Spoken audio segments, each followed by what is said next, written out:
Hello everyone, welcome to my channel my authority. आज इस video के अंदर हम स्टार्ट करने वाले हैं एम लक्ष्मीकांत पब्लिक एडमिनिस्ट्रेशन की बुक को। क्यों हम नोट्स पर रिलाई करें जब हमारे पास इतनी अच्छी फैक्चुअल बुक है जिससे डायरेक्टली पीवाईक्यूज आते हैं यूजीसी नेट एस्पिरेंट्स के लिए। तो ये बाइबल जैसा काम करती है, बहुत इंपॉर्टेंट बुक है, इसको पढ़ना ही पड़ेगा अगर आपको कॉन्सेप्ट्स बिल्ड करने हैं, फैक्ट्स याद करने हैं। तो देखिए, इसे माना जाता है नॉर्मली कि बहुत ही ज़्यादा कॉम्प्लेक्स बुक होती है, ठीक है, लेकिन अगर हम इसके हर एक लाइन को हर एक ईजी वे में समझ लेते हैं, हर एक कॉन्सेप्ट को, तो हमारे लिए ये बुक बहुत अच्छी साबित हो सकती है। चलिए स्टार्ट करते हैं विदाउट एनी फर्दर डिले। सबसे पहले हमने सेकंड चैप्टर इसीलिए लिया है क्योंकि माना जाता है कि जैसे ही प्रिंसिपल्स एक बार आपके क्लियर हो जाएंगे तो जो फर्स्ट यूनिट है वो थोड़ी कॉम्प्लेक्स है, उसको हम बाद में करेंगे। तो फर्स्ट यूनिट को पहले नहीं करते हुए सेकंड स्टार्ट करते हैं जिसका नाम है बेसिक कंसेप्ट्स। ये हमारे बेसिक कंसेप्ट्स को डेवलप करेगी। और प्रिंसिपल्स क्या है एडमिनिस्ट्रेशन के, सिद्धांतों पर कैसे चलता है लोक प्रशासन, उसकी बात करते हैं। फर्स्ट में है ऑर्गेनाइजेशन। क्या होता है ये ऑर्गेनाइजेशन? हम लोग डबल रीडिंग से बचते हुए सिर्फ इस पैराग्राफ के अंदर जो मेन इंपॉर्टेंट चीज़ है उसको हम लोग देखेंगे कि डबल रीडिंग तो आपके पास बुक रहती है, आप खुद भी कर सकते हैं इंग्लिश में रीडिंग, बट मेन होता है इसके कंसेप्ट को समझना। ओके, एक भी लाइन स्किप नहीं होगी, सारी लाइन को समझाया जाएगा, आप बस लास्ट तक वीडियो को देखते रहें। बहुत इंपॉर्टेंट है, administration is a cooperative effort of a group of people in pursuit of a common objective. यानी कि एडमिनिस्ट्रेशन, प्रशासन का मतलब होता है कुछ लोगों का मिलके काम करना एक कॉमन गोल की ओर। कॉमन गोल क्या होता है? जो हमारा एक लक्ष्य होता है जिसे हम प्राप्त करते हैं, उसकी ओर काम करना, एफर्ट्स लगाना उसको अचीव करने के लिए। एक ये सोलो एफर्ट नहीं होता है, यानी कि एक टीम वर्क होता है। कोई सोलो आदमी चाहता है कि मैं कॉमन गोल को अचीव कर लेता हूँ, ऐसा पॉसिबल ही नहीं है, ये तो टीम वर्क है। ओके, तो सोच लीजिए एक एग्जाम्पल के तौर पे हम देखते हैं, एक हॉस्पिटल चलाना है, ठीक है, उसमें क्या क्या चाहिए? डॉक्टर्स चाहिए, नर्सेस चाहिए, वार्ड बॉयज़ चाहिए, रिसेप्शनिस्ट चाहिए, अकाउंट की टीम चाहिए, सब मिलके काम करते हैं। तो उनका कॉमन ऑब्जेक्टिव क्या है? पेशेंट की हेल्थ को ठीक करना, यही है ना? तो यही कोऑपरेटिव एफर्ट होता है, यही एडमिनिस्ट्रेशन है। ओके, देखिए, अगर ये सब ग्रुप जो है प्रॉपरली ऑर्गेनाइज नहीं होगा, यानी किसने क्या काम करना है किसी को क्लियर ही नहीं पता है, तो गोल अचीव नहीं होगा हमारा। ये ज़रूरी है कि हर एक पर्सन का रोल जो है, जो करना चाहता है, वो काम ना बिगड़ जाए और हर एक पर्सन का काम फिक्स हो। ये बहुत ज़रूरी होता है जिससे हम अपने गोल को अचीव कर सकते हैं। इसी में फिर से एक बार हॉस्पिटल का एग्जाम्पल लेके समझते हैं। अब सोचो, डॉक्टर जो है रिसेप्शनिस्ट का काम करे और नर्स सर्जरी करे, तो क्या क्या सिस्टम चल पाएगा? नहीं चल पाएगा भाई, डॉक्टर को डॉक्टर का काम करना पड़ेगा। वैसे ही इसीलिए सबका क्लियरली डिफाइंड होता है काम, यही ऑर्गेनाइजेशन होता है। अब हम सिंपल शब्दों में कहें तो बिना ऑर्गेनाइजेशन के एडमिनिस्ट्रेशन हो ही नहीं सकता। ये उसका कोर पार्ट है। क्या है? कोर पार्ट है। जैसे ह्यूमन बॉडी के अंदर स्केलेटन ज़रूरी होता है, वैसे ही एडमिनिस्ट्रेशन में ऑर्गेनाइजेशन बहुत ज़रूरी होता है। जो ऑर्गेनाइजेशन है वो हेल्प करती है लोगों, जैसे कि मैन, और सामान और होता है मटेरियल। मैन का मतलब आदमी और मटेरियल का मतलब सामान। तो ऑर्गेनाइजेशन कैसे हेल्प करता है? मैन, मटेरियल और मनी को कैसे सही यूज़ करना है ताकि गोल अचीव हो सके। अब आपको एक स्कूल खोलना है, ठीक है, मान लीजिए आपको एक स्कूल खोलना है। अगर प्रिंसिपल ये प्लान करे कि कौन से टीचर्स कहाँ पढ़ाएंगे, जैसे कि मैन वगैरह कहाँ पढ़ाएंगे, कितनी बुक्स और बेंचेस चाहिए, यानी कि वो मटेरियल हो गए, सामान हो गया ना, बुक्स और benches. Okay, non living thing है। बजट कितना चाहिए, जैसे खर्च करना होगा ना, मनी, पैसे तो लगते ही हैं हर ऑर्गेनाइजेशन में, तो ये प्रॉपर ऑर्गेनाइजेशन के थ्रू ही पॉसिबल है। तो यही चीज़ें ज़रूरी होती है समझना कि यानी अगर ऑर्गेनाइजेशन नहीं है तो एडमिनिस्ट्रेशन नाम की कोई चीज़ नहीं चलेगी। दोनों एक दूसरे के सोलमेट है, हम कहते हैं ना, बहुत जुड़े हुए हैं, सोलमेट है। बिना ऑर्गेनाइजेशन एडमिनिस्ट्रेशन डेड है, मरा हुआ है। थिंकर आते हैं डिमॉग एंड डेमॉग। तो ये क्या कहते हैं? डिमॉग एंड डेमॉग एक स्कॉलर का जो पेयर होता है वो बोलते हैं कि जो ऑर्गेनाइजेशन एक बेसिक टूल है, यानी कि मूल साधन है, इंपॉर्टेंट है, बेसिक टूल है, जिसके थ्रू एडमिनिस्ट्रेशन स्मूथली चलता है, काम करता है। अब देखिए एग्जाम्पल के तौर पर स्कूल एक क्या है? ऑर्केस्ट्रा है, ऑर्केस्ट्रा होता है ना, जिसमें हर म्यूजिशियन को मालूम है कि उसने कब क्या बजाना है, क्या बजना चाहिए, सबको पता है उसको क्या म्यूजिशियन को क्या प्ले करना है। ये पूरा ऑर्गेनाइजेशन की वजह से पॉसिबल हुआ है क्योंकि सब मिलके काम कर रहे हैं। अगर कोई भी कंफ्यूजन हो तो परफॉर्मेंस क्या हो जाएगी, फ्लॉप हो जाएगी, पूरा जो ऑर्केस्ट्रा है वो फेल हो जाएगा। वैसे ही एडमिनिस्ट्रेशन के परफॉर्मेंस को सक्सेस भी ऑर्गेनाइजेशन पर ही डिपेंड करता है कि आज एडमिनिस्ट्रेशन की सक्सेस कैसे होगी कि ऑर्गेनाइजेशन कैसे काम कर रहा है, उस हिसाब से पता चलेगा। देखिए अब है डेफिनेशंस, और हम नॉर्मली मानते हैं भाई डेफिनेशंस इतनी सारी होती हैं, इन्हें कैसे याद रखा जाए। अगर आप हर एक थिंकर के डेफिनेशन समझ लेंगे तो आपको पता चलेगा हाँ भाई इस थिंकर ने ये डेफिनेशन दी है, तो इसे समझना ज़रूरी है। सबसे पहले तो टर्म, जो ऑर्गेनाइजेशन जो टर्म है वो कहाँ से डेराइव्ड हुआ है, फ्रॉम द वर्ड ऑर्गेनिजम्स।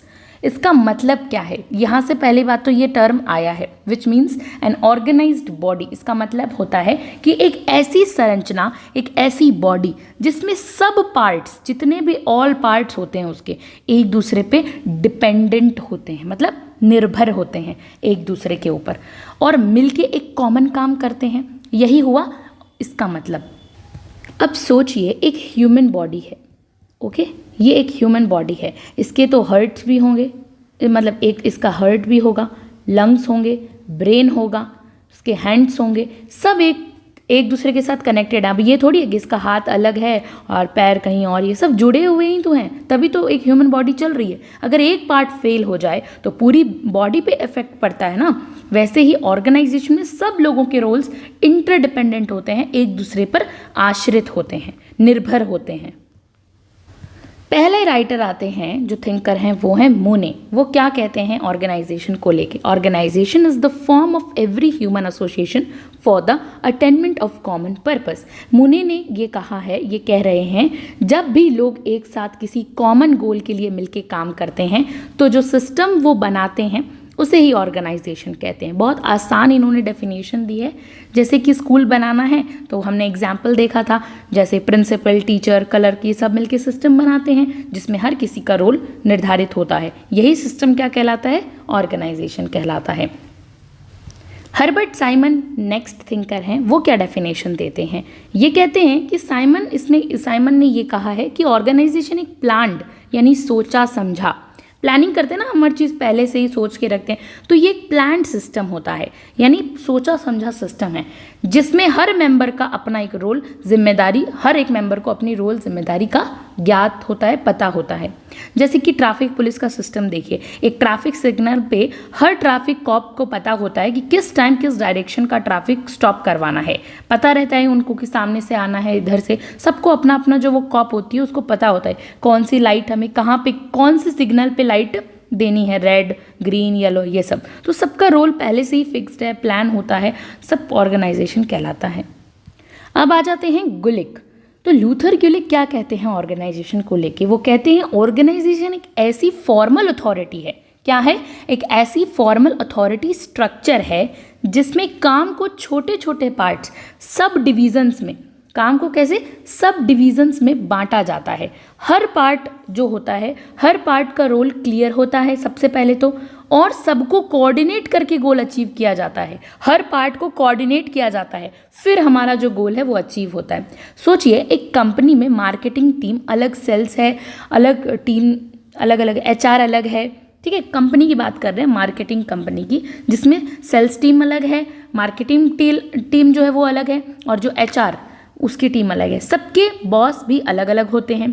तो ये सब अथॉरिटी के अंडर एक स्ट्रक्चर्ड वे में काम करते हैं, यही क्या है, ऑर्गेनाइजेशन है।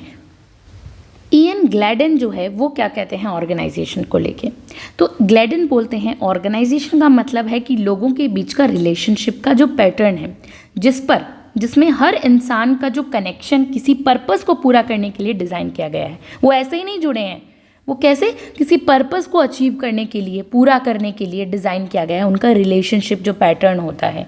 देखिए एक होटल में, जैसे हम देखते हैं एक होटल में क्या होता है, शेफ़ होता है, वेटर होता है, रिसेप्शनिस्ट, सब एक दूसरे से लिंक्ड तो होते हैं। सबका रिलेशन का पैटर्न ऐसे डिज़ाइन होता है कि गेस्ट को बेस्ट सर्विस मिल सके। जो उस होटल के अंदर आ रहे हैं ना, उस गेस्ट को बेस्ट से बेस्ट सर्विस मिल सके। तो सबका वो क्या हो गया, कॉमन गोल हो गया, वही ऑर्गेनाइजेशन हो गया। तो मैंने हर एक डेफिनेशन के साथ आपको हर एक वे में न्यू एग्जाम्पल के साथ समझाया कि हाँ, ऐसे ऑर्गेनाइजेशन काम करता है।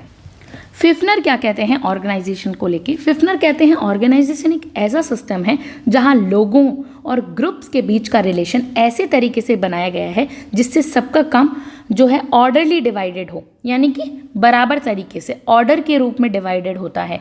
जैसे एक फैक्ट्री है, उसमें एक ग्रुप और मशीन्स हैंडल कर रहा है। एक ग्रुप जो सिर्फ मशीन्स को देख रहा है कि मशीन प्रॉपर्ली काम कर रही है नहीं कर रही है।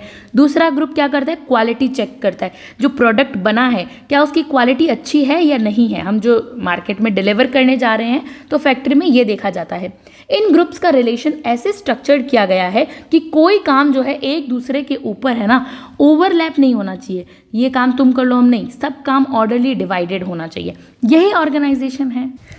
अब है एल.डी. वाइट। वो क्या कहते हैं ऑर्गेनाइजेशन को लेके? वाइट कहते हैं ऑर्गेनाइजेशन का मतलब लोगों को इस तरह अरेंज करना कि मतलब एक तरह से ऐसे अरेंज करना, मतलब सब लोग, सबके पास अपना काम, अपने फंक्शंस, अपनी जिम्मेदारी, अपनी रिस्पॉन्सिबिलिटी, ठीक है, अपने फंक्शंस, अपनी जिम्मेदारी, रिस्पॉन्सिबिलिटी क्लियर होनी चाहिए और सब मिलके कॉमन पर्पस पूरा कर सके। ये कौन कहते हैं? एल.डी. वाइट कहते हैं। फिर से हम कॉलेज का एग्जाम्पल लेते हैं। कॉलेज में principal, dean, professors, lab assistant सब अलग अलग फंक्शन कर रहे होते हैं। तो वहाँ पर क्या है, ताकि कॉलेज का काम जो है वो स्मूथली चले। फिर आते हैं चेस्टर बर्नार्ड। बर्नार्ड कहते हैं जब 2 या 2 से ज़्यादा लोग मिलके सोच समझकर कोऑर्डिनेशन के साथ, 2 या 2 से ज़्यादा की बात की है इन्होंने, 2 भी हो सकते हैं और 2 से ज़्यादा भी हो सकते हैं। ये लोग जब सोच समझकर कोऑर्डिनेट करते हैं, ओके, सोच समझकर कोऑर्डिनेट करते हैं, काम करते हैं, तो उसको ऑर्गेनाइजेशन कहते हैं। जैसे कि 2 फ्रेंड, जैसे कि हम कह सकते हैं 2 फ्रेंड्स हैं, वो एक चाय का ठेला चलाते हैं, ठीक है, एक टी स्टॉल चलाते हैं, एक चाय का ठेला चलाते हैं। एक जो है वो चाय बनाता है और दूसरा जो है सर्व करता है, पैसे हैंडल करता है या फिर सर्व करता है, जो भी। तो ये सब सोच समझकर कोऑर्डिनेट किया गया है ना इन दोनों दोस्तों के बीच में, आपस में सोच समझकर, तो यही ऑर्गेनाइजेशन है। तो ऑर्गेनाइजेशन में सिर्फ बड़े बड़े इंस्टीट्यूशन नहीं, नॉर्मल छोटे से छोटे, हमने टी स्टॉल की बात कर दी तो वो भी तो एक ऑर्गेनाइजेशन ही है ना, जब काम तो हो रहा है वही। नेक्स्ट डेफिनेशन किनकी है? जेम गॉस की है। जेम गॉस क्या कह रहे हैं? वो कहते हैं कि ऑर्गेनाइजेशन एक ऐसा प्रोसेस है जिसमें जो लोग होते हैं वो इंडिविजुअल्स एंड ग्रुप्स, दोनों, इंडिविजुअल्स मतलब हो गया एक व्यक्ति और ग्रुप्स मतलब बहुत सारे व्यक्ति मिलकर ग्रुप बनाते हैं। तो वो जेम गॉस साहब कहते हैं कि जो ऑर्गेनाइजेशन है एक ऐसा प्रोसेस है, एक ऐसी प्रक्रिया है जिसमें लोग, इंडिविजुअल्स और ग्रुप्स के एफर्ट्स और उनकी कैपेबिलिटीज़, इंपॉर्टेंट है उनकी कैपेबिलिटीज़, क्षमताएं को किस तरीके से लिंक किया जाता है कि जितने भी गोल हों वो अचीव हो जाएं। बीच में कन्फ्लिक्ट, फिक्शन, जो हम कहते हैं ना, घर्षण, एक दूसरे से डिस्प्यूट, लड़ाइयाँ, झगड़े, वो सब ना हो, कन्फ्लिक्ट ना हो, और काम करने वाले लोग भी खुश रहें, जो काम कर रहे हैं वो भी खुश रहें। तो यही है कि यानी कि goal plus coordination plus satisfaction plus ये सब मिलके इक्वल टू हमें रिजल्ट अच्छा मिले। तो ये सबको उन्होंने प्लस कर दिया। देखिए, सोचिए एक कम्युनिटी किचन चल रही है। कम्युनिटी किचन जो होती है ना वो चल रही है। एग्जाम्पल से समझते हैं तो और अच्छे से समझ में आएगा। कम्युनिटी किचन चल रही है जिसमें कुछ लोग सब्जी काट रहे हैं, कुछ कुकिंग कर रहे हैं, ओके, और कुछ सर्व कर रहे हैं, सर्व मतलब बांट रहे हैं, और कोई एक दूसरे से तो टकराएगा तो फ्रिक्शन होगा, मतलब काम तो रुकेगा, यानी कोई किसी एक दूसरे से टकराएगा तो क्या होगा, काम रुक जाएगा वहाँ पे। पर अगर सब अपनी स्किल के हिसाब से काम कर रहे हैं, एक दूसरे के मामले में इंटरफेयर नहीं कर रहे हैं, सब अपना अपना काम खुशी से कर रहे हैं, खुशी भी बनी है, तभी क्या होगा, वो किचन सही से चलेगी। यानी कि ये तो एक एग्जाम्पल हमने दिया इनके डेफिनेशन का, ओके। और नेक्स्ट डेफिनेशन है उर्विक की। उर्विक क्या कहते हैं? उर्विक बोलते हैं ऑर्गेनाइजेशन मतलब पहले डिसाइड करना कि किस पर्पस के लिए क्या क्या काम, यानी क्या क्या एक्टिविटीज़ करेंगे, यानी करनी है, क्या करनी है, पहले डिसाइड करना पड़ेगा कि किस पर्पस के लिए क्या क्या काम या एक्टिविटीज़ की जाएगी, करेंगे। और फिर उन कामों को ग्रुप जैसे बना है उसको अलग अलग लोगों को असाइन कर देना, ये कहते हैं। सिंपली हम इसको एग्जाम्पल से समझते हैं। मान लीजिए एक इको फ्रेंडली वेडिंग ऑर्गेनाइज करनी है। हाँ, हम बहुत यूनिक एग्जाम्पल है। एक इको फ्रेंडली वेडिंग, शादी ऑर्गेनाइज करनी है, ठीक है। एक इको फ्रेंडली वेडिंग ऑर्गेनाइज करनी है जिसमें कौन डेकोरेशन करेगा, कौन फूड मैनेज करेगा, कौन वेस्ट मैनेजमेंट देखेगा, ये सब डिसाइड करना, यही ऑर्गेनाइजेशन है। पहले से ही डिसाइड कर लिया ताकि जो है इनके रोल्स जो है ना वो अलग अलग टीम्स को जो है पता हो कि क्या एक्टिविटीज़ होगी। इससे क्या होगा, एक्टिविटी और ग्रुप असाइनिंग जो काम होता है वो बंट जाएगा एक दूसरे में। और वहीं अलग अलग टर्म भी इसके जो है डिफरेंस मीनिंग अलग अलग बताते हैं, जिसमें अलग अलग तरीके से और भी डेफिनेशंस हैं कि जो ऑर्गेनाइजेशन शब्द होता है उसको बहुत लोग अपने तरीके से अलग अलग उसका मतलब समझते हैं, अलग अलग तरीके से। यही 3 अलग अलग मीनिंग्स यहाँ पर दी गई हैं जिसे हम देखते हैं। सबसे पहले है the act of designing the administrative structure. कौन सी है सबसे पहले? The act of designing the administrative structure, यानी कि सिस्टम कैसे दिखेगा। यानी ऑर्गेनाइजेशन का मतलब हो सकता है कि सिर्फ प्लानिंग करना। ऑर्गेनाइजेशन मतलब सिर्फ प्लानिंग करना कि सिस्टम जो है वो कैसे दिखेगा, किस पोजीशन को कौन संभालेगा, रिपोर्टिंग कैसे होगी, ये हो गया एक तो। और देखिए अब इसी के लिए एक एग्जांपल हम समझते हैं। सोचिए आप एक कॉलेज फेस्ट प्लान कर रहे हैं कि आपको अपने कॉलेज में ना एक फेस्टिवल ऑर्गेनाइज करवाना है। अभी सिर्फ प्लानिंग चल रही है, फाइनेंस टीम बनानी पड़ेगी, उसके लिए आपको वॉलेंटियर्स जो होंगे वो चाहिए होंगे, स्टेज कमेटी कौन लीड करेगा, ये सब डिज़ाइनिंग करना होता है। तो पहले सिर्फ प्लानिंग होती है, फिर डिज़ाइनिंग होगी। नेक्स्ट क्या है? Both designing and building the administrative structure.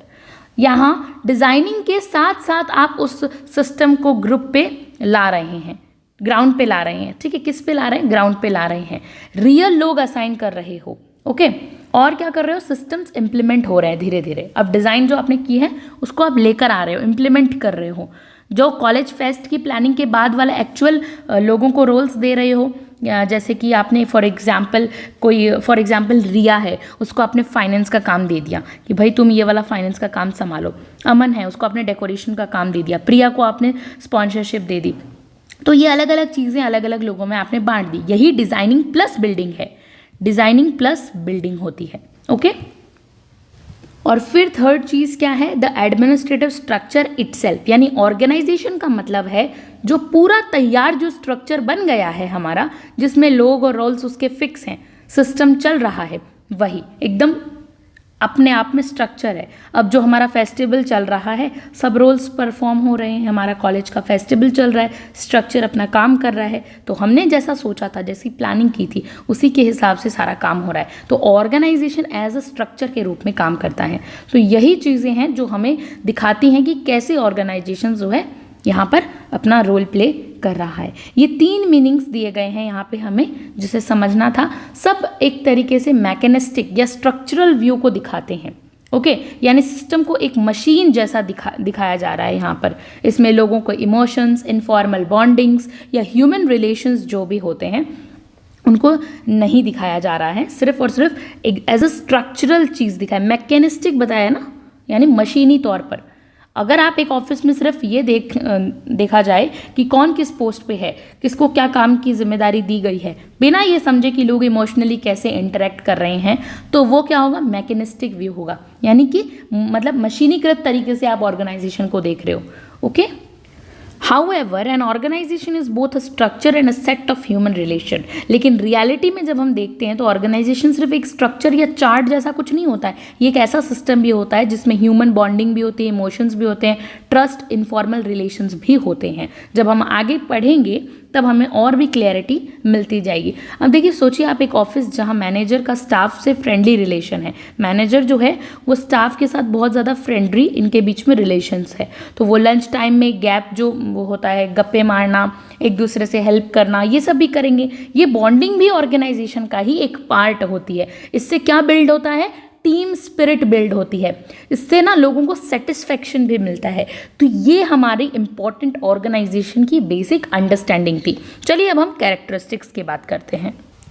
Characteristics मतलब होती है उस चीज़ की विशेषताएं क्या होती है। तो यहाँ पर एक थिंकर हैं निकोलस हेनरी जिनका नाम है, वो इस चीज़ को समराइज्ड करते हैं और कैरेक्टरिस्टिक्स बताते हैं कि ऑर्गेनाइजेशन के अंदर, संगठन के अंदर ये तरीके से आपके जो हैं कैरेक्टरिस्टिक्स हो सकते हैं। सबसे पहला कैरेक्टरिस्टिक्स क्या है, they are purposeful complex human collectivities. जैसे ऊपर हमने इतनी डेफिनेशंस पढ़ी, तो ये तो हमें पता चल ही गया कि जो ऑर्गेनाइजेशन है वो एक बहुत ज़्यादा कॉम्प्लेक्स ग्रुप ऑफ ह्यूमन होता है, जो पर्पसफुली यानी गोल के साथ, बिना मतलब के नहीं आ जाता है, गोल के साथ, उसका एक एम होता है, गोल लक्ष्य होता है, गोल के साथ मिलकर जो है काम करता है। यह रैंडम जो भीड़ नहीं होती है कि हाँ बस चलो चल देते हैं, उठा लिया हमने झोला और चल देते हैं, ऐसा नहीं है भाई। ये रैंडम भीड़ नहीं होती है, ये गोल ओरिएंटेड होती है। मान लीजिए आपको ना एक ब्लड डोनेशन कैंप के अंदर जाना है, ठीक है, लोग ऐसे ही थोड़ी चले जाते हैं, उनका एक क्लियर मकसद होता है भाई कि हमें लोगों को जो है ब्लड देना है, वहाँ मैं घूम के आ रहा हूँ, ऐसे नहीं। आपको जाना है, आपको ब्लड देना है कि हाँ भाई आपके उस थोड़े से हेल्प से लोगों की जान भी बच सकती है। तो ऑर्गेनाइजेशन, वहाँ पे ऑर्गेनाइजर होते हैं, डॉक्टर्स होते हैं, डोनर्स होते हैं, सबका पर्पस जो है ना पहले से अलाइंड रहता है, तो वो पर्पसफुल एक्टिविटीज़ रहती है उनकी। ओके, सेकेंड बात क्या की गई है, they are characterised by secondary और इम्पर्सनल रिलेशनशिप्स। यानी ऑर्गेनाइजेशन में ज़्यादातर रिलेशनशिप्स फॉर्मल होते हैं, यानी काम के बेसिस पर ही आपके जो है संबंध होते हैं कि हाँ भाई एक ऑर्गेनाइजेशन में आप क्यों आए हैं, क्योंकि आपको काम करना है। पर्सनल दोस्ती या इमोशंस, ऐसा अटैचमेंट जो है उस पर नहीं होते हैं। तो यानी कि बैंक में टेलर और कस्टमर जो होता है उसका रिलेशन देखो कैसा होता है, पोलाइट बट प्रोफेशनल। हाँ, पोलाइट तरीके से आपसे बात की जाएगी बट प्रोफेशनल होगा, बहुत ज़्यादा अपने काम से काम रखते हैं, पर्सनल कनेक्शंस नहीं होते हैं, बस काम कंप्लीट होना चाहिए। यही होता है सेकेंडरी रिलेशनशिप, जिसे हम कहते हैं, क्या होता है, secondary relationship. They have specialised and limited goals. हर ऑर्गेनाइजेशन का क्लियर और लिमिटेड गोल होता है, वो हर चीज़ नहीं करता, मतलब एक अपना जो काम है उसको दिया हुआ वही करेगा।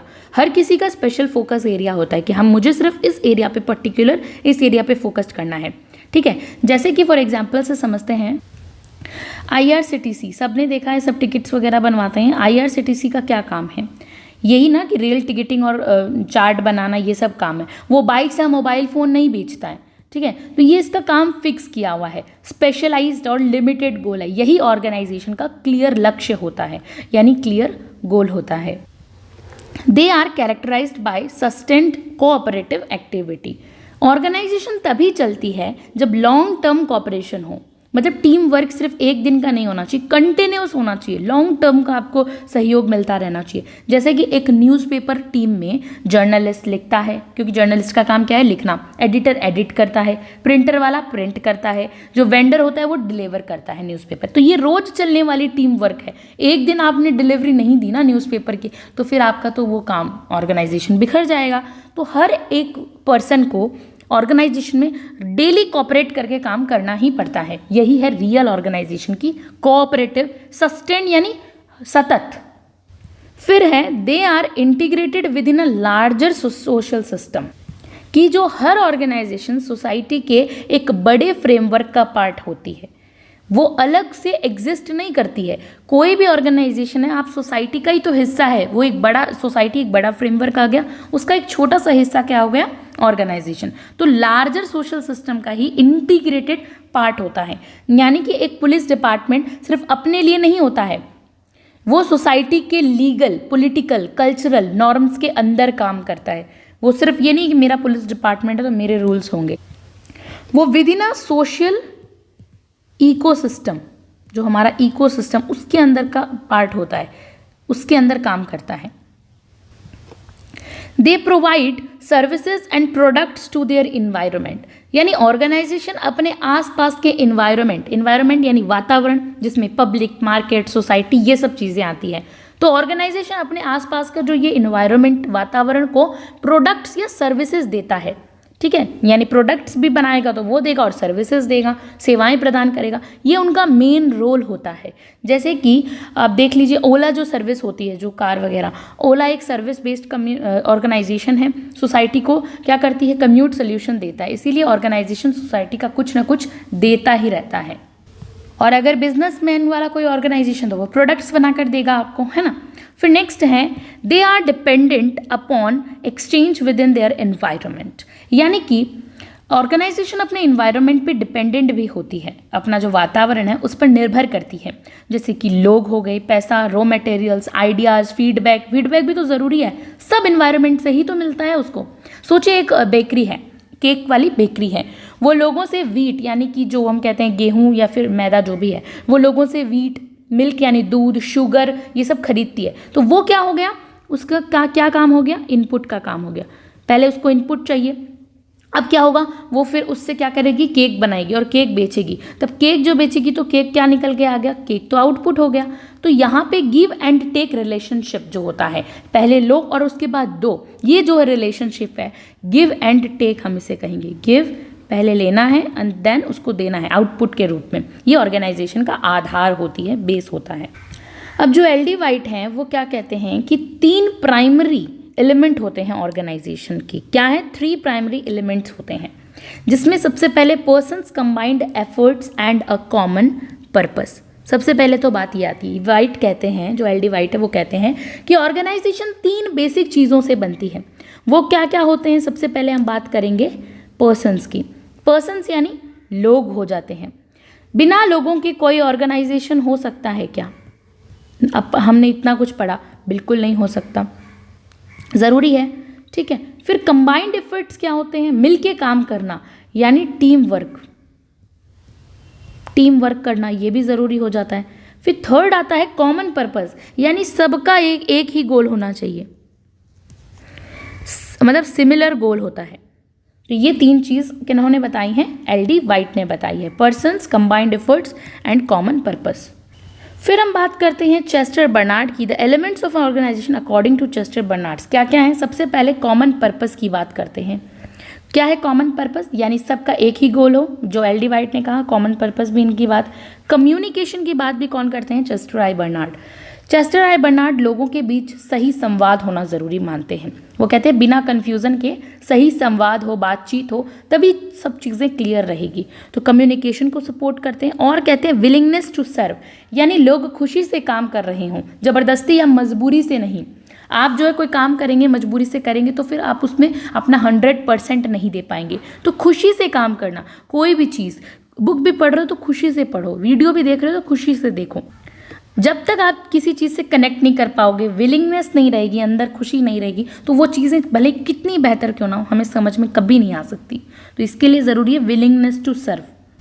इसी चीज़ को एक एग्जाम्पल से समझते हैं। मान लीजिए एक एनजीओ में वॉलंटियर्स आते हैं जो स्वेच्छा से काम करते हैं, खुद की इच्छा से।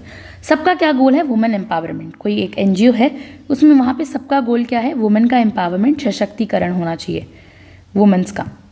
तो क्या होता है, अब जब वो पहले आने से पहले क्या करेंगे, मान लीजिए कोई सोशल मीडिया, व्हाट्सएप पर या मीटिंग क्लियर करेंगे, कम्युनिकेशन होती है कि हाँ हमें ये इतने बजे यहाँ मिलना है। तो सब वॉलंटरली जो है वो काम करते हैं खुशी से कि हमें मिलना चाहिए, है ना। यही बात बर्नार्ड के 3 एलिमेंट्स में बताई गई है। अब हर्बर्ट साइमन कैसे बताते हैं, अकॉर्डिंग टू हर्बर्ट साइमन ये जो फंक्शंस हैं, यानी कि डिवाइड वर्क, ठीक है, इसमें कहा गया है कि डिवाइडिंग वर्क, सबसे पहले तो वर्क को जो है डिवाइड करो। डिवाइडिंग वर्क, हर मेंबर को अलग रिस्पॉन्सिबिलिटी देना। हॉस्पिटल में सर्जन क्या करेगा, रिसेप्शनिस्ट क्या करेगा, ये सब बातें हमने की थी। स्टैंडर्ड प्रैक्टिसेस होना ज़रूरी है। स्टैंडर्ड प्रैक्टिसेस का मतलब क्या होता है कि काम करने के फिक्स्ड तरीके बनाए जाते हैं। जैसे बैंक में चेक डिपॉजिट करने का स्टैंडर्ड एक प्रोसेस है कि कैसे कैसे वो वर्क होगा। कम्युनिकेशन सिस्टम बहुत ज़रूरी है यहाँ पर, यानी कि स्मूथ फ्लो ऑफ इन्फॉर्मेशन होनी चाहिए, सब तक नॉर्मली हर इन्फॉर्मेशन जानी चाहिए। ऑफिस के जो ईमेल्स हैं या नोटिस बोर्ड पर लग जाने चाहिए, ओके, कोई भी तरीके से हम अगर बात करते हैं तो उस चीज़ की। फिर क्या है, ट्रांसमिटिंग डिसीजंस, ऊपर से नीचे तक, यहाँ पर टॉप से बॉटम तक, ऊपर से नीचे तक टाइमली भेजना डिसीजंस को कि हमने ये डिसीजन लिया, अब इसको फॉलो करवाइए। स्कूल प्रिंसिपल क्या डिसीजन टीचर्स तक पहुँचाना उसका काम है। फिर ट्रेनिंग मेंबर्स, यानी मेंबर्स को ट्रेनिंग, नए लोगों को सिखाया जाता है। यानी कॉल सेंटर में पहले से ट्रेनिंग होती है कि क्या आपको कैसे कॉल उठानी है, क्या करना है, ये सब ट्रेनिंग होनी ज़रूरी है। यही ऑर्गेनाइजेशन के कैरेक्टरिस्टिक्स हैं। अब बात करते हैं आधार की। आधार मतलब फाउंडेशन की, बेस, ठीक है। लूथर ग्युलिक जो है ऑर्गेनाइजेशन को कैसे बोलते हैं कि इसके भाई 4 बेस होते हैं। उन्होंने कितने बेस की बात की है? 4 बेसिक तरीके बताएं किसी भी ऑर्गेनाइजेशन को स्ट्रक्चर करने के। सबसे पहले उन्होंने बात की है पर्पस की। किसकी बात की है? पर्पस की, कि क्या क्या काम जो है वो हो रहा है, किस तरीके से, प्रोसेस, पर्पस, क्या काम हो रहा है। प्रोसेस यानी प्रक्रिया होता है कि कैसे काम हो रहा है। पर्सन यानी कौन काम कर रहा है, और प्लेस यानी कहाँ काम हो रहा है। दीज हम इसमें एक्सप्लेन देखते हैं। सबसे पहले किस चीज़ की बात कर रहे हैं? पर्पस की, उद्देश्य। ठीक है, आपका कोई पर्पस तो होगा ना कोई भी चीज़ के लिए, तो वो पर्पस ऑर्गेनाइजेशन में भी होता है। देखिए, पर्पस या फंक्शन मतलब बेस का मतलब होता है कि क्या है, ऑर्गेनाइजेशन को उसके काम के हिसाब से डिवाइड करना। जैसे कि यानी आप डिपार्टमेंट्स या यूनिट्स बनाते हैं तो काम के टाइप के बेसिस पर आपने अलग अलग डिपार्टमेंट्स बनाए हैं, तो अलग अलग काम के बेसिस पे बनाए, उसके पर्पस के बेसिस पे बनाए हैं आपने। ये वाला रिसेप्शनिस्ट वाला काम करेगा, ये चेक्स करेगा, कॉपी चेक करना, एडमिशन्स लेना, कोई भी स्ट्रक्चर का अपना अलग अलग पर्पस हो सकते हैं। ठीक है, सबसे पहले तो हम बात करेंगे, यहाँ हमें एग्जाम्पल्स दिए गए हैं कि जैसे अलग अलग फंक्शंस, जैसे डिफेंस डिपार्टमेंट। अब डिफेंस का क्या काम है? सिक्योरिटी से रिलेटेड काम करना। हेल्थ डिपार्टमेंट का क्या काम है? हॉस्पिटल, वैक्सीनेशन, पब्लिक हेल्थ का। लेबर डिपार्टमेंट का क्या काम है कि भाई वर्कर्स के जो राइट्स, वेजेस, जॉब सेफ्टी उन्हें मिल रही है नहीं। ह्यूमन रिसोर्स डिपार्टमेंट का क्या काम है कि जो उनकी एजुकेशन, स्किल्स डेवलपमेंट। तो यानी सब डिपार्टमेंट्स का एक अपना फोकस्ड एरिया होता है। ओके, फोकस्ड एरिया होने का मतलब सब डिपार्टमेंट्स अपना अपना दिया हुआ काम करते हैं। इसी के अंदर हम बात करें अगर, तो लूथर ग्युलिक जो हैं वो बताते हैं कि it gives a coherent missions to the organisation. यानी कि ऑर्गेनाइजेशन का काम क्लियर होता है, कंफ्यूजन नहीं होता उसमें, डिपार्टमेंट का मिशन फिक्स होता है। डिपार्टमेंट जैसे हेल्थ डिपार्टमेंट का मिशन क्या है? पब्लिक को सेहतमंद बनाना और ज़्यादा मजबूती देना। सभी उसी डायरेक्शन में काम कर रहे हैं ना आज। फिर क्या है? It eliminates overlapping and duplication of works. यानी कि अलग डिपार्टमेंट्स बनाने से काम रिपीट नहीं होता है। अगर आप एक ही डिपार्टमेंट में कर रहे हैं तो बहुत ओवरलैप हो सकता है एक दूसरे के ऊपर, लेकिन अगर आपने अलग अलग डिपार्टमेंट बना दिया तो काम अलग अलग तरीके से चलेगा, ओवरलैप नहीं करेगा। डिफेंस और हेल्थ का काम अलग अलग है तो एक दूसरे के काम में दखल अंदाजी नहीं होगी, है ना, और एक दूसरे का काम कोई नहीं करेगा, सब क्लैरिटी बनी रहेगी। It facilitates development of coordinated policies. यानी कि जब सब एक ही पर्पस के लिए काम करते हैं तो पॉलिसीज़ बनाने और उस चीज़ को ईजी होता है पॉलिसीज़ बनाना। जैसे HRD department, human resource development का डिपार्टमेंट के अंदर एजुकेशन, स्किल, ट्रेनिंग, ये सब जो है तीनों अलाइन पॉलिसीज़ बना सकते हैं एक जैसी। फिर आता है responsibility. It enables the fixation of responsibility for failures. अगर काम फेल होता है तो किस डिपार्टमेंट की गलती है वो भी पता लग जाता है। सारे डिपार्टमेंट तो गलत काम नहीं करेंगे ना, ABCDE। अब हमें पता करना है, हाँ भाई यहाँ गड़बड़ दिख रही है, तुरंत पता चल गया इस डिपार्टमेंट में गड़बड़ है, तो फेल जहाँ पे हो रहा है पता चल जाएगा। जैसे कि वो जो वैक्सीन रोल आउट डिले हो गया था तो हेल्थ डिपार्टमेंट अकाउंटेबल था इसके लिए, उसको जवाब देना था भाई कैसे, हेल्थ डिपार्टमेंट की गलती है ना ये तो चीज़। फिर है इट इज़ ईजिली, 1 मिनट यहाँ, हाँ, it is easily integrable to the common man. यानी कि कॉमन पब्लिक को समझना ईजी होता है, वेरी इजी। पब्लिक इजीली समझ पाती है कि कौन सा डिपार्टमेंट किस काम के लिए रिस्पॉन्सिबल है। अगर वाटर प्रॉब्लम आ गई आपके घर के आसपास तो आप डायरेक्टली क्या करेंगे, जल बोर्ड या PHE, पब्लिक हेल्थ इंजीनियरिंग को अप्रोच करते हैं। पब्लिक को भी समझ में आता है ना भाई कि ये, हाँ, पब्लिक इजीली समझ सकती है ये डिपार्टमेंट अलग अलग होने से। अब यहाँ पे डिमेरिट्स की बात की गई है, यहाँ पे हमने मेरिट्स देखी थी, यहाँ डिमेरिट्स, पर्पस, प्रिंसिपल्स क्या है। सबसे पहले डिमेरिट्स है कि it neglects the subordinate type of work. यानी सबॉर्डिनेट वर्क को इग्नोर हो जाता है इससे, सिर्फ मैं काम पे ध्यान दिया जाता है। ओके, मेन काम पे ध्यान दिया जाता है, और सपोर्टिंग जो होता है या लोअर लेवल्स जो होते हैं किसी फंक्शंस के, उसको ना इग्नोर किया जा सकता है इसके अंदर, तो ये डिमेरिट्स में है। फिर इट इग्नोर्स लेटेस्ट टेक्नोलॉजीज।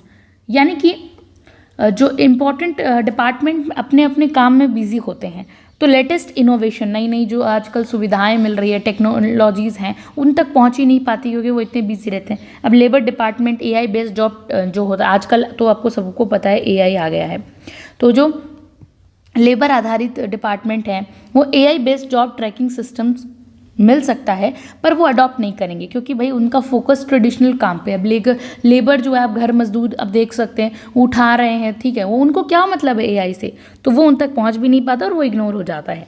फिर it leads the departments to departmentalism in thinking, यानी कि डिपार्टमेंटलिज्म डेवलप होता है इससे।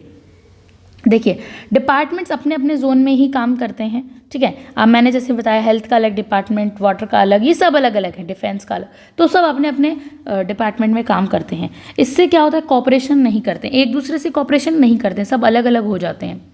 अब इनके बीच में जो है कॉपरेशन नहीं हो पाता है।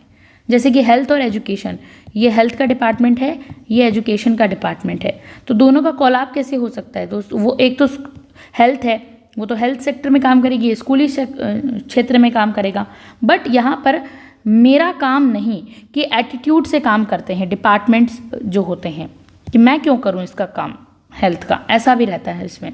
अब जो हेल्थ सेक्टर है वो ये भी तो कह सकती है भाई एजुकेशन में जाके मैं स्कूल्स को चेकअप दे सकता हूँ, हेल्थ चेकअप्स, पर फिर ये कहेगी हेल्थ ये मेरा काम थोड़ी है, मतलब उसके ऊपर कोई बर्डनसम नहीं है ना, वो अलग इंडिपेंडेंट डिपार्टमेंट है, ऊपर से अथॉरिटी प्रेशर देगी तो ही करेगी, वरना नहीं।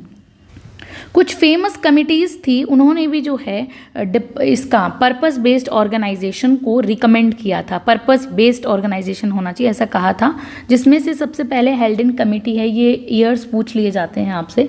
हेल्डन कमेटी जो है ब्रिटेन की है 1918 से 1919 में, जिसमें एडमिनिस्ट्रेशन वर्क को फंक्शनल लाइंस पे डिवाइड करने की सलाह दी थी हेल्डन कमेटी ने। फिर हूवर कमीशन जो है यूएसए का है, ये ईयर है इसका। हूवर कमीशन ने गवर्नमेंट डिपार्टमेंट्स को पर्पस के बेसिस पर रीऑर्गेनाइज करने को कहा था कि वापस से पुनर्गठन करो। और फिर है study team of administrative reforms of India 1966 to 70, यानी कि एआरसी टीम जो थी एडमिनिस्ट्रेटिव रिफॉर्म कमीशन, उसने भी फंक्शनल डिवीज़न का सपोर्ट किया था। देखिए, रियल लाइफ की बात करें तो इंडिया के मिनिस्ट्री सिस्टम काफ़ी हद तक पर्पस बेस्ड ही हैं। कैसे, ministry of defence, ministry of women child development, ministry of education, सब अलग अलग काम कर रहे हैं ना, ठीक है, तो वो क्या है, पर्पस बेस्ड, इनका अलग पर्पस है, तो इन पर ही आधारित है। ये एकदम रियल लाइफ एग्जाम्पल है हमारी इंडिया का। अब बात करते हैं प्रोसेस की। प्रोसेस मतलब क्या हुआ, प्रक्रिया। प्रोसेस बेस का मतलब है ऑर्गेनाइजेशन को उस टेक्निक या स्किल के बेसिस पर डिवाइड करना। ऑर्गेनाइजेशन को वैसे बांट दीजिए, उस टेक्निक और स्किल के बेस पर डिवाइड कर दो, जैसे कि जो काम करने में यूज़ होती है, कि हाँ ये टेक्निक यूज़ होती है काम करने में, यानी किस मेथड या नॉलेज या स्पेशलाइजेशन के थ्रू काम हो रहा है, यहाँ कौन सी नॉलेज लगी, कौन सा स्पेशलाइजेशंस लगा, कौन सा मेथड यूज़ हुआ, तो ये सब उस बेस पर डिपार्टमेंट बनाया जाता है। यहाँ पर किस पे फोकस होता है कि कैसे काम जो है, कोई भी काम कैसे हो रहा है, क्वेश्चन मार्क, ठीक है, कैसे काम हो रहा है, ना कि क्या काम हो रहा है, क्या पर नहीं, कैसे काम हो रहा है, इस पे फोकस किया जाता है। प्रक्रिया है ना, प्रक्रिया पूछी जा रही है, कौन से स्किल या टेक्निक से हो रहा है ये देखा जाता है। इसके भी कुछ एग्जाम्पल्स दिए गए हैं, जैसे कि देखिए space department, law department, ocean development department, electronic department. अब स्पेस डिपार्टमेंट का क्या काम है, जहाँ सैटेलाइट लॉन्च हो, रॉकेट साइंस वगैरह की बात करना, और क्या सिस्टम टेक्निकल प्रोसेस इसी में इन्वॉल्व होते हैं हमारे। फिर लॉ डिपार्टमेंट यानी लीगल ड्राफ्टिंग, जैसे हम लीगल ड्राफ्टिंग की बात कर लेते हैं, लिटिगेशंस जो होती है, और क्या कॉन्स्टिट्यूशनल मैटर्स जितने भी, वो सब लॉ डिपार्टमेंट का हिस्सा हैं। ओशन डिपार्टमेंट क्या है, ओशन डिपार्टमेंट में यही है कि जो डीप सी माइनिंग होती है, हम देखते हैं समुद्र के नीचे गहराई में क्या है, मरीन एक्सप्लोरेशन जाकर देखना, सोनार मैपिंग की बात करना, वो हम किस में करेंगे, ओशन वाली चीज़ों में। इलेक्ट्रॉनिक्स डिपार्टमेंट्स में हम क्या देखेंगे, जैसे चिप, जो छोटे छोटे चिप्स की कैसे डिज़ाइन हो सकती है, रोबोटिक्स, सर्किट्स, ये सब अलग अलग काम बटे हुए हैं। तो ये सब डिपार्टमेंट अपने स्पेसिफिक टेक्निकल नॉलेज या प्रोसेस के बेस पर काम करते हैं। इनकी अब अलग अलग सबकी नॉलेज स्किल्स अलग अलग हैं, ये एक दूसरे के काम में इंटरफेयर भी नहीं करेंगे। कुछ मेरिट्स बताई गई हैं यहाँ पर, पर्पस की मेरिट्स देखते हैं, जिसमें सबसे पहले है it facilitates the maximum amount of specialisation. काम एक्सपर्ट्स के हाथ में होता है, यहाँ पर साफ है कि काम जो है एक्सपर्ट्स के हाथ में होता है। इससे क्वालिटी और एफिशिएंसी दोनों बढ़ जाती है इस चीज़ से। जैसे कि फॉर एग्जांपल हमने यहाँ स्पेस का एग्जांपल लिया, इसरो का एग्जांपल लेते हैं, ठीक है। इसरो में एक साइंटिस्ट सिर्फ जो है, तो इसरो का जो वो साइंटिस्ट है वो क्रायोजेनिक्स पे काम कर रहा है, वो which is related with temperature and all, तो उसका पूरा फोकस एक ही अपने ही स्पेशल स्किल पर होता है, उसे और मतलब नहीं है दूसरा क्या काम हो रहा है। तो अपने अपने स्पेशलाइजेशन के एरिया पर वहाँ पर ध्यान दिया जाता है। It ensures the maximum utilisations of up to date technical skills, यानी up to date technical skills का बेस्ट यूज़ होता है यहाँ पर। न्यू टेक्नोलॉजी या मेथड को जल्दी अडॉप्ट कर सकते हैं ये लोग, क्योंकि ऑर्गेनाइजेशन का फोकस ही टेक्निक पर है। हमने देखा लेबर वाला एग्जांपल, लेबर लोग नहीं कर सकते क्योंकि उनका काम नहीं है वो, पर ये लोग तो भाई टेक्निकल एक्सपर्ट्स हैं ना, पहली बात कि यहाँ पे एक्सपर्ट्स रहते हैं, इसीलिए ये लोग टेक्निक को जल्दी अपना सकते हैं। तो इलेक्ट्रॉनिक डिपार्टमेंट का जो है क्वांटम कंप्यूटिंग, ये सब एक नया डिवीज़न बनाया गया, तो क्योंकि वो टेक्निक बेस्ड था तो तुरंत उन्होंने अपना लिया। फिर आता है कि देखिए, फिर है कि it secures economy due to the maximum use of labour saving machinery, यानी कि ऑटोमेशन और एडवांस्ड टूल्स का यूज़ होता है इसमें, बड़े बड़े एडवांस्ड टूल्स का यूज़ किया जाता है। मैन पावर काम लगती है, पैसा भी बचता है। मैन पावर जो है वो यहाँ पे ज़्यादा काम की नहीं है, क्योंकि लेबर से बचाया जाता है। मशीन ज़्यादा आ गई ना तो ये लेबर क्या करेगा, लेबर तो ट्रेडिशनल चीज़ों पर आधारित होता है, तो यहाँ पर जो है पैसा भी बचता है। सर्वे ऑफ इंडिया डिपार्टमेंट में ड्रोन और मैपिंग को अडॉप्ट कर लिया गया है, ड्रोन जो हवा में उड़ते हैं उसको और मैपिंग वगैरह को। तो वहाँ पर क्या होता है, इंस्टेड ऑफ मैनुअल सर्विंग, अब जगह जगह लोग जाकर, इंसान जाकर सर्वे करे, उससे क्या फास्ट और एक्यूरेट डाटा हमारे पास निकल कर आता है, और वो क्या होता है, कॉस्ट सेविंग, पैसा बचाता है। नेक्स्ट एक है फीचर कि it encourages coordination in the technical work, यानी सब लोग एक ही टेक्निकल लैंग्वेज बोलते हैं, यहाँ पर समझना और काम डिस्ट्रीब्यूट करना बहुत ईजी हो जाता है। अब ओशन डिपार्टमेंट में सोनार जो एक्सपर्ट होते हैं, मरीन बायोलॉजिस्ट्स होते हैं, सबमरीन के इंजीनियर्स होते हैं, सबका काम टेक लेवल का ही होता है, सबको पता है उनको क्या काम करना है, कैसे कोऑर्डिनेट करना है, ठीक है। तो उनकी भाषाएं भी वैसी होती है। It is conducive to the development of career service, यानी टेक्निकल लोगों के लिए क्लियर करियर पाथ बन जाता है। प्रमोशंस भी स्किल बेस्ड होते हैं उनके। इंडियन लीगल सर्विस ऑफिसर जैसे लॉ बैकग्राउंड वाले होते हैं, तो उनकी ग्रोथ लीगल एक्सपर्टीज़ के बेस पर ही होती है कि उनको कितना उस चीज़ का ज्ञान है। तो अब हम बात करेंगे डीमेरिट्स की। प्रोसेस के प्रिंसिपल में डीमेरिट्स क्या क्या आ सकती हैं। तो सबसे पहले है कि it is of limited use of it as it cannot be applied in non technical activities. ये प्रिंसिपल सिर्फ उन्हीं ऑर्गेनाइजेशन में काम करता है जहाँ टेक्निकल प्रोसेस हो, जैसे कि लॉ, स्पेस, इंजीनियरिंग। यहाँ मतलब ये प्रिंसिपल तभी आपको पता चलेगा जब आप टेक्निकल की बात कर रहे हैं, नॉलेज होनी चाहिए, ठीक है। प्रोसेस तभी पता चलेगा जब टेक्निकल हो, ये याद रखना है, प्रोसेस मतलब technical. Women and child development या पंचायती राज जैसे डिपार्टमेंट में इस बेस का कोई यूज़ नहीं है, क्योंकि वो सब एक कह सकते हैं ना ट्रेडिशनल है, वहाँ इमोशंस और आउटरीच चाहिए और सोशल वर्क ज़्यादा होता है, टेक्निकल नॉलेज नहीं है। ओके, सेकेंड डिमेरिट क्या है इसकी, it gives more importance to the means than to the ends, यानी कि प्रोसेस बेस में काम, जो प्रक्रिया आधारित काम होता है उसमें कैसे हो रहा है, उस किस पे ध्यान दिया जाता है कि क्यों हो रहा है, गोल पर नहीं। देखिए किसी भी चीज़ की प्रक्रिया किस पर ध्यान देगी कि भाई आपका काम कैसे हो रहा है, क्या, क्यों, कब हो रहा है, ये सब नहीं, काम कैसे हो रहा है उस पर ध्यान दिया जाना चाहिए, काम को कैसे किया जा रहा है, ठीक है। फिर आता है it develops professional arrogance and leads to conflict, यानी कि एक्सपर्ट्स अपने एरिया को सुपीरियर समझने लगते हैं, क्योंकि भाई इनके पास नॉलेज है, एक्सपर्ट हैं, तो ये दूसरे डिपार्टमेंट या जनरलिस्ट जो सामान्य वर्ग के लोग होते हैं उनके साथ इनका कन्फ्लिक्ट्स हो जाता है। अब जो लीगल ऑफिसर्स होते हैं वो एडमिनिस्ट्रेटिव जनरल स्टाफ को, जो नॉन स्पेशलिस्ट होते हैं, उनको समझ के उनकी एडवाइस इग्नोर कर देते हैं कि ठीक है ओके, जैसे ईगो वाला वो है, हम कहते हैं एक ईगो फैक्टर आ जाता है यहाँ पर, उसी वे में। फिर आता है कि it neglects the service of the generalist administrators, यानी कि जो जनरलिस्ट एडमिनिस्ट्रेटर्स को नेग्लेक्ट करते हैं। जैसे प्रोसेस बेस्ड ऑर्गेनाइजेशन में क्या होता है, टेक्निकल लोग डोमिनेट करते हैं, भाई हमें सब कुछ आता है, हम टेक माइंड है, टेक्नोक्रेट हैं, ओके।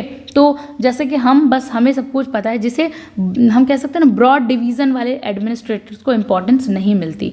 जो नॉर्मली नीचे काम कर रहे प्रशासक होते हैं उनको कोई भी तरीके से इंपॉर्टेंस नहीं मिलती। अरे तुम्हें थोड़ी पता है, तुम्हें थोड़ी इस चीज़ का पता है, तो इस तरह से इग्नोर्ड फील होता है। ये डिमेरिट्स के अंदर आती है। फॉर एग्जाम्पल इसको भी एक समझ सकते हैं एग्जाम्पल से, एक एरोस्पेस लैब होती है, उसके अंदर एक आईएएस को जो है ना रिक्रूट किया जाता है, आईएएस ऑफिसर। लेकिन वहीं उसके डिसीजन, अगर वो कोई डिसीजन मेकिंग कर रहा है तो उसको अंडरमाइन किया जाएगा। उसे ये कहा जाएगा तुम एक इंजीनियर तो हो नहीं, तुम्हें क्या पता एरोस्पेस के बारे में, जबकि वो एक आईएएस है, वो जर्नलिस्ट है। तो वहाँ पे उसको जो है इग्नोर किया जाता है, क्योंकि उसे उस चीज़ का पता ही नहीं है, प्रक्रिया नहीं है, टेक्निकल नहीं है वो। फिर हम बात करते हैं थर्ड बेस की, जिसका नाम है पर्सन, जिसे clientele as a base of organisation माना गया है। क्लाइंटिल बेस का क्या मतलब है, ऑर्गेनाइजेशन को उस ग्रुप ऑफ पीपल के बेस पर, किनके आधार पर, उस ग्रुप ऑफ पीपल के बेस पर डिवाइड करना जिनको वो सर्व करता है। ऑर्गेनाइजेशन किसको सर्व करता है, पीपल को। कैसे लोग हैं, यानी किस ग्रुप की नीड्स पूरी करने के लिए ऑर्गेनाइजेशन बना है। जैसे कि वुमेन वेलफेयर किसके लिए बना है, वुमेन्स के लिए, तो उनके आधार पर उस चीज़ को जो है वर्क को डिवाइड करना। बेस क्या रहेगा, डिपार्टमेंट कैसे क्रिएट होते हैं वही उनका बेस रहता है। पर्पस यहाँ पर नहीं है, यहाँ पर्सन्स हैं। किसको इंपॉर्टेंस दी गई है, पर्सन्स को इंपॉर्टेंस दी गई है। फोकस यहाँ होता है किस टाइप के लोगों को सर्व करना है हमें, ये इसका फोकस पॉइंट है। क्या हमें बच्चों को सर्व करना है, बड़ों को करना है, बच्चों को, ट्राइबल वेलफेयर किसको करना है, ये यहाँ पर है। फॉर एग्जाम्पल में देखते हैं कि यहाँ पे एग्जाम्पल्स भी दिए गए हैं। रिहैबिलिटेशन डिपार्टमेंट, ये क्या है, स्पेशली जो है डिसेबल्ड और एक्सीडेंट विक्टिम्स होते हैं उनको एक स्थान से दूसरे स्थान पर पहुँचाने का काम करने वाला। ट्राइबल वेलफेयर डिपार्टमेंट काम करेगा, जो ट्राइबल कम्युनिटीज़ होती हैं, पिछड़े हुए जो जनजाति होती हैं, उनके अपलिफ्टमेंट की बात करेगा, उनको ऊपर उठाने की बात करेगा, उसके लिए काम करेगा। वुमेन वेलफेयर डिपार्टमेंट क्या करेगा, वुमेन्स के एम्पावरमेंट, प्रोटेक्शन और हेल्थ एक्सेट्रा वगैरह की बात करेगा। ठीक है, तो इन सब का फोकस एक स्पेसिफिक ग्रुप ऑफ पीपल के लिए है कि हमें इनको सर्व करना है, बाकी हमें किसी से मतलब नहीं है। तो ये अब इसके कुछ मेरिट्स पॉइंट्स भी देख लेते हैं क्या क्या है। तो it makes one agency responsible for all the needs of the group, यानी कि ये क्लियरिटी देता है, पहले से ही ये क्लियर करता है अगर किसी ग्रुप का इशू हो, किसी ग्रुप का कोई इशू हो तो किस डिपार्टमेंट को अप्रोच करना है वो क्लियर होता है पहले से। अगर किसी ट्राइबल विलेज में हेल्थ, एजुकेशन और जॉब्स की दिक्कत है, कोई ऐसा विलेज है जो ट्राइबल यानी जनजाति बाहुल्य क्षेत्र है, वहाँ पर शिक्षा की या जॉब वगैरह की कोई कमी है, दिक्कत है, तो ट्राइबल वेलफेयर, यहाँ कौन आएगा, ट्राइबल वेलफेयर डिपार्टमेंट आ जाएगा। उसका वन स्टॉप सोल्यूशन है कि वही जाएगा, पब्लिक को इधर उधर नहीं भटकना पड़ता है, वो सिर्फ यहाँ पर चला जाएगा। तो यहाँ पर यही हमने समझा कि इट मेक्स वन एजेंसी, एक ही एजेंसी इसके लिए रिस्पॉन्सिबल होगी।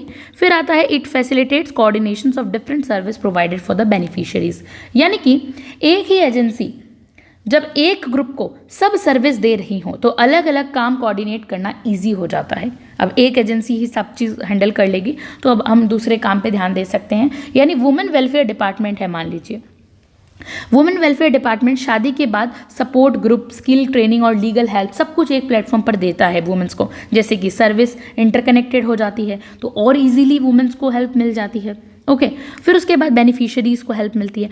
It establish close relationship between the target group and the agency. अब एक इमोशनल कनेक्शंस डेवलप होता है यहाँ पर, जिसे क्या कहते हैं, ट्रस्ट और सेटिस्फेक्शन और बढ़ता जाता है। जैसे कि ओल्ड एज वेलफेयर बोर्ड काम करता है सिर्फ सीनियर सिटीजन्स के लिए, कि ओल्ड एज मतलब जो सीनियर सिटीजन्स हैं उनको, उनके हर इश्यूज़ को समझता है, एम्पैथी और बहुत ज़्यादा डेवलप होती है इससे, है ना। फिर आता है it enables holistic approach to problems. ये एक ऐसा मॉडल मतलब ये मॉडल प्रॉब्लम को एक ही एंगल से नहीं देखा बल्कि मल्टीपल एंगल से देखता है और समझता है, उसका फुल सॉल्यूशंस देता है। जैसे कि रिफ्यूजी रिहैबिलिटेशन डिपार्टमेंट है, ठीक है, refugee rehabilitation department bus shelter नहीं देता है आपको, उनकी मेंटल हेल्थ को भी देखता है, जॉब उनको प्रोवाइड हो जाए, एजुकेशन भी देखता है, तो ये होलिस्टिक सपोर्ट देता है। ये अप्रोच है, एक होलिस्टिक, मतलब मिला जुला के सब जो आपके सपोर्ट दिया जाना चाहिए वो मिलता है आपको। इसके कुछ डिमेरिट्स हैं वो हम डिस्कस करेंगे। देखिए, it leads to the certain creation of the large number of the small department, this results committed lilliputian administration. बहुत इंपॉर्टेंट है ये समझना, हर एक ग्रुप के लिए अलग डिपार्टमेंट बनाने से क्या होता है, एडमिनिस्ट्रेटिव सिस्टम छोटे टुकड़ों में बंट जाता है। इसका देखिए, हर चीज़ की डिमेरिट और मेरिट्स होगी तो उन्हें उसके तरीके से पढ़ना पड़ेगा। अब इसकी डिमेरिट्स क्या है, ये कहा गया है कि छोटे छोटे टुकड़ों में बंट रहा है, हर मतलब स्मॉल डिपार्टमेंट्स में बंटे जा रहा है, ठीक है।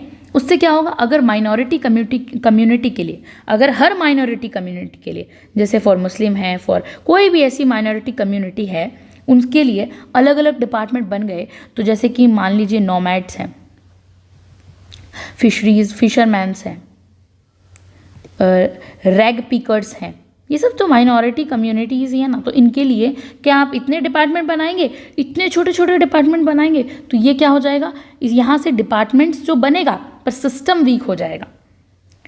डिपार्टमेंट बनेंगे कि सिस्टम वीक हो जाएगा इतने छोटे छोटे डिपार्टमेंट से। तो ये इश्यूज जो है हेल्डन कमेटी ने हाईलाइट किया था। किसने हाईलाइट किया था, हेल्डन कमेटी ने हाईलाइट किया था। ये लिलिपुटियन एडमिनिस्ट्रेशन बन जाएगा। एक ऐसा वर्ड है, एक था, एक इंग्लिश लिटरेचर के अंदर एक वो था, गुलिवर्स ट्रैवल करके एक ड्रामा या नॉवेल था, जिसमें ये वहाँ की एक कंट्री थी, तो ये अभी रिकॉल नहीं हो पा रहा है, बट ऐसा था।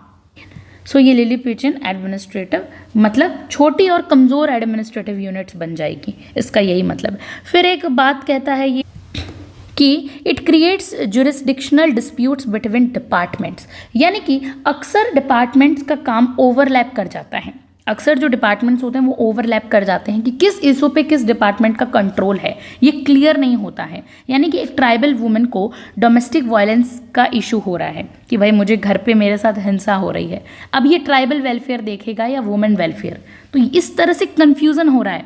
वो कहेगा मैं नहीं देख सकता, ये मेरा काम नहीं है। तो छोटे छोटे डिपार्टमेंट बनाने से ना कन्फ्यूज़न बहुत क्रिएट हो जाता है, डिस्प्यूट्स आ जाते हैं, झगड़े होते हैं।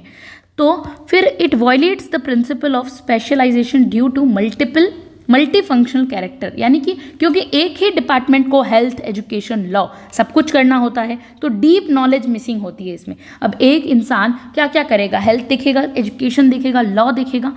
तो यहाँ पे मान लीजिए कोई एसटी और एससी, स्केड्यूल ट्राइब्स और स्केड्यूल कास्ट का कोई डिपार्टमेंट है, तो उसको मैनेज करना है। मान लीजिए कोई डिपार्टमेंट है, has to manage legal aid, उसे स्कॉलरशिप भी देना है, लीगल एड भी प्रोवाइड करवाना है और हाउसिंग भी करना है। तो अब क्या होगा, तो वो किसी भी एरिया में मास्टर नहीं बन पाएगा। हाँ, मास्टर नहीं बन पाएगा, ठीक है, मतलब अपने आप में स्पेशलाइजेशन नहीं आ पाएगी उसके अंदर। फिर क्या है, it makes organisation vulnerable to improper influence of pressure groups. Pressure groups क्या होते हैं, दबाव समूह, ठीक है। तो जो मतलब दबाव बनाते हैं, पॉलिसीज़ वगैरह पे इन्फ्लुएंस करते हैं, तो ऐसे ग्रुप्स के लिए, इन खास ग्रुप्स के लिए क्या होता है, डिपार्टमेंट्स होने से वही ग्रुप्स पॉलिटिकल और या सोशल प्रेशर बनाने लगते हैं ज़्यादा अपने फ़ायदे के लिए बाद में जाके। अगर एक स्टूडेंट कम्युनिटी का वेलफेयर डिपार्टमेंट है, मान लीजिए एक स्टूडेंट कम्युनिटी का क्या है, वेलफेयर डिपार्टमेंट है, तो वो पॉलिटिकल सपोर्ट्स के ज़रिए स्कॉलरशिप्स या बेनिफिट को फोर्सफुली, ज़बरदस्ती एक्सटेंड करवा सकते हैं कि हमें भाई और स्कॉलरशिप दो। तो ये सब क्या रहेगा, बहुत ज़्यादा प्रेशर, इम्प्रॉपर तरीके से इन्फ्लुएंस हो सकते हैं। अब गुलिक ने एक फोर्थ और फाइनल बेस क्या देते हैं वो ऑर्गेनाइजेशन का, जिसका क्या नाम है, प्लेस। प्लेस मतलब जो जगह होती है। प्लेस बेस का क्या मतलब हो गया, ऑर्गेनाइजेशन को उन एरियाज़ के बेस पर डिवाइड करना वो जहाँ वो ऑपरेट करती है, यानी टेरिटरी की बात की गई है, यहाँ पर टेरिटरी की बात की गई है। जगह, टेरिटरी, प्लेस के हिसाब से डिपार्टमेंट्स बनाए जाते हैं। एरियाज़ की जो क्या है नीड, उसके मुताबिक बनाए जाते हैं ना। फोकस, काम कहाँ काम हो रहा है, यहाँ पर आ गया कि कहाँ, जगह बताओ भाई, कहाँ काम हो रहा है। एरिया के बेस पर, एरिया यानी क्षेत्र के बेस पर, एरिया के बेस पर सिस्टम को स्ट्रक्चर किया जाता है। जैसे एग्जाम्पल से समझ लेते हैं। पहले तो एक्सटर्नल अफेयर डिपार्टमेंट हो गया, territorial divisions, Damodar valley corporations, zonal office of railway, ये सब। देखिए एक्सटर्नल अफेयर डिपार्टमेंट का पहले तो काम समझते हैं, क्या काम है, जिसमें टेरिटोरियल डिवीजन्स होते हैं, जैसे मिडिल ईस्ट डिवीज़न हो गया, साउथ ईस्ट डिवीज़न, अलग अलग डिवीजन्स बनाए गए ना, संभाग हम कह सकते हैं। तो साउथ एशिया डिवीज़न हो गया। फिर दामोदर वैली कॉरपोरेशंस का क्या है, जिसमें ऑपरेट्स एक स्पेसिफिक रिवर बेसिन के रीजन में, दामोदर एरिया के रीजन में ये यहाँ पर कंडक्ट होती है, उसका एरिया है, पर्टिकुलर एक एरिया है। जोनल ऑफिस ऑफ रेलवे क्या हो गया, north south east west zones होते हैं ना ये हमारे, उनके हिसाब से रेलवे को डिवाइड किया गया है। ठीक है, तो ये सब पर्टिकुलर एरिया बेस के हिसाब से काम हो रहा है यहाँ ऐसे ऑर्गेनाइजेशंस में। देखिए इसके कुछ मेरिट्स देख लेते हैं। It facilitates coordination of different services provide with in a specific area. जब सारी सर्विसेज एक ही एरिया में होती है तो उनका लिंक और कंट्रोल सिंपल हो जाता है। ठीक है, मतलब अगर एक ही एरिया में आपको काम करना है तो आपको पता है कि इस क्षेत्र से बाहर, इस दायरे से बाहर तो मुझे जाना नहीं है, तो बस आप वहीं पर फोकस होकर काम करेंगे। तो एक अपने जो लिंक है वो एक सिंपल बनाने के लिए, अगर मान लीजिए यह है राजस्थान, तो राजस्थान के लिए एक एक्सक्लूसिव जोन या एडमिनिस्ट्रेटिव यूनिट हो स्पेशली राजस्थान के लिए ही, तो क्या होगा, इससे हेल्थ, वाटर, ट्रांसपोर्ट या कोई भी तरीके से कोऑर्डिनेट कर सकते हैं। यहाँ क्या होगा, एरिया स्पेसिफिक प्लानिंग बन सकती है स्पेशली राजस्थान को लेके। तो पता होना चाहिए कि यहाँ पर पर्टिकुलर एक एरिया के हिसाब से काम हो रहा है। ठीक है, फिर क्या है, फिर है it allows the adoptions of national policies to the needs of area concern, यानी कि एक ही पॉलिसी हर जगह अलग तरीके से इम्प्लीमेंट हो सकती है। एक ही पॉलिसी जो है हर जगह अलग तरीके से इम्प्लीमेंट हो सकती है। जैसे लोकल एडजस्टमेंट अलाउड होता है, जहाँ जिसकी नीड है वैसे आप थोड़ा सा एडजस्टमेंट कर लो। यानी फ्लड कंट्रोल, यानी कि बाढ़ जो आती है, फ्लड कंट्रोल पॉलिसी कहाँ यूज़ आएगी, ज़्यादातर आसाम के एरिया में, राजस्थान में तो इसकी कोई नीड ही नहीं है। तो फ्लड कंट्रोल पॉलिसीज आसाम में डिफरेंट होगी और राजस्थान में डिफरेंट होगी अकॉर्डिंग टू द एटमॉस्फेयर। तो एरिया के नेचुरल कंडीशंस के हिसाब से यहाँ पर एक्शंस पर जो है लिया जाता है, एक्शन लिया जाता है। फिर थर्ड है it is a suitable in case for long distance in communication difficulties, यानी जहाँ डिस्टेंस ज़्यादा है और कम्युनिकेशन स्लो होती है वहाँ एरिया वाइज ऑर्गेनाइजेशन हेल्पफुल होती है। मान लीजिए कहीं दूरी पर आपको कुछ कम्युनिकेशन पहुँचानी है तो वहाँ पर्टिकुलर एरिया में तो तुरंत पहुँच जाएगी न्यूज़। जैसे कि नॉर्थ ईस्ट इंडिया जैसे रिमोट एरिया चला गया ना, नॉर्थ ईस्ट इंडिया की हम देखिए मैप में समझते हैं, ये वाला एरिया जो नॉर्थ ईस्ट इंडिया है वो तो बहुत रिमोट एरिया, चिकन नेक से एकदम थोड़ा सा कनेक्टेड है हमसे, तो फिर बाकी उधर उस साइड पड़ जाता है। तो स्पेशल एडमिनिस्ट्रेटिव वहाँ पे जोन बनाना, ट्रैवल और डिसीजन मेकिंग दोनों इजी बनाता है ये सब चीज़ें, कि हम वहाँ पे क्या करें, एक स्पेशल प्रशासक या इकाई या जोन्स बना दे तो ईजी रहेगा हमारे लिए, हमारे ही देश की जो एक कनेक्ट करना। फिर क्या आता है, एक it secures economy due to the reductions in travel and communication cost. हर रीजन में ऑफिस होने से लोग दिल्ली या हेडक्वार्टर जाने की ज़रूरत नहीं पड़ेगी उन्हें, यानी लोकल लेवल पे काम भी हो जाता है। जैसे रेलवे टिकट रिफंड के लिए अगर जोनल ऑफिस हो तो लोग अपने जोन में ही इशू सॉल्व कर सकते हैं ना, उन्हें सेंटर ऑफिस जाने की तो ज़रूरत ही नहीं है। तो जोनल ऑफिस की यहाँ पर नीड है। अब इसके कुछ डिमेरिट्स भी हैं, क्योंकि हर चीज़ के मेरिट डिमेरिट्स आपको पता होने चाहिए। क्या डिमेरिट्स हैं, देखिए, it turns counter to uniformity in the administration of national policies. हर एरिया में अलग इम्प्लीमेंटेशन से एक जैसी पॉलिसी, एक जैसे रिजल्ट नहीं मिलते हैं। देखिए, अगर हेल्थ पॉलिसी दिल्ली में मॉडर्न हॉस्पिटल के बेस पर इम्प्लीमेंट हो रही है, क्योंकि दिल्ली तो बहुत मॉडर्न है, वहाँ पे कैसे मॉडर्न बेस पर होगी, तो वहाँ जो बिहार है वो चीज़ बिहार में नहीं कंडक्ट हो सकती, क्योंकि बिहार में मतलब मोबाइल वैन के बेस पे हो रही। तो यहाँ पर इनइक्वालिटी आ रही ना, एक जगह तो भाई बहुत ज़्यादा एडवांस है और एक जगह बहुत ज़्यादा लो, तो ये इनइक्वालिटी, असमानताएँ क्रिएट हो जाती है, इससे यूनिफॉर्मिटी नहीं बनी रह सकती है। It fosters localism at the cost of national outlook and solidarity, यानी कि जो एरिया के लोग सिर्फ अपने इंटरेस्ट, मतलब अपने हित, मेरा हित क्या है इस पे ध्यान देते हैं, मेरा स्टेट, मेरा रीजन वाली थिंकिंग डेवलप हो जाती है, तो मतलब नेशन के प्रति वो आउटलुक नहीं रहता है। नॉर्थ ईस्ट में क्या है, अगर अलग अलग ट्राइबल रीजन अपने लिए अलग अलग रूल्स मानते हैं तो नेशनल इंटीग्रेशन हर्डल हो सकता है इस चीज़ से। तो इसी चीज़ का तो हम जब बात करते हैं कि बहुत सारे वहाँ पर इस तरह से इंसर्जेंसीज होती रहती है, वहाँ पे एक राष्ट्र की भावना नहीं पनप पाती ना, वो अलग अलग अपनी बात कहेंगे, उनका आउटलुक एक नहीं रहेगा। ओके, फिर आता है कि it violates the principle of specialisations due to multi functional character. Place based यानी कि जगह आधारित प्लेस बेस्ड ऑर्गेनाइजेशन में एक यूनिट को मल्टीपल काम करने पड़ते हैं, अलग अलग, स्पेशलिस्ट नहीं है, जर्नलिस्ट काम ज़्यादा होते हैं यहाँ पर, सामान्यकृत काम ज़्यादा होते हैं, जैसे कि जोनल डेवलपमेंट ऑफिस को हेल्थ, रोड, एजुकेशन ये सब काम देखना पड़ता है, क्योंकि वो पर्टिकुलर किसी जोन के लिए बनाई गई है। तो बट किसी में डीप नॉलेज नहीं होती है, वहाँ पर डीप नॉलेज की कमी है, क्योंकि वहाँ पे उसको बहुत सारे काम देखने पड़ते हैं। फिर क्या आता है, it makes vulnerable to improper influence regional interests and pressure groups. यानी कि जब ऑर्गेनाइजेशन रीजनल बेसिस पे होती है, मतलब कोई क्षेत्र के हिसाब से होती है, तो लोकल पॉलिटिशियंस जो वहाँ के नेता वगैरह हैं, इंटरेस्ट ग्रुप्स जो वहाँ के हित समूह हैं, या कास्ट लीडर जो जाति के आधार पर लीडर बने हुए बैठे रहते हैं, वो क्या करते हैं, इन्फ्लुएंस बढ़ाने लग जाते हैं अपना। यानी कि मान लीजिए एक स्टेट का एमएलए